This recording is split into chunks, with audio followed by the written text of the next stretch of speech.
মঙ্গলবারের দিন ভুল করেও এই 4টি কাজ করবেন না, না হলে বজরংবলীর কৃপা কখনোই পাবেন না। জীবন হয়ে পড়বে অর্থহীন।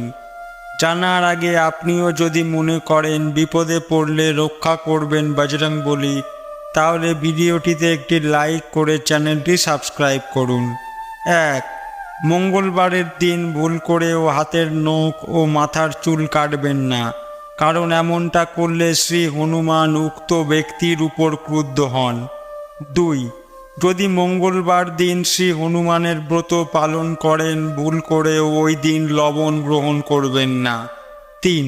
মঙ্গলবারের দিন কোনো ব্যক্তিকে টাকা ধার দিতে নেই, কারণ এই দিনে টাকা ধার দিলে সেই টাকা সহজে ফেরত পাওয়া যাবে না। 4. মঙ্গলবারের দিন ভুল করেও মাছ, মাংস ও ডিম খাবেন না, নয়তো জীবন হয়ে পড়বে অর্থহীন।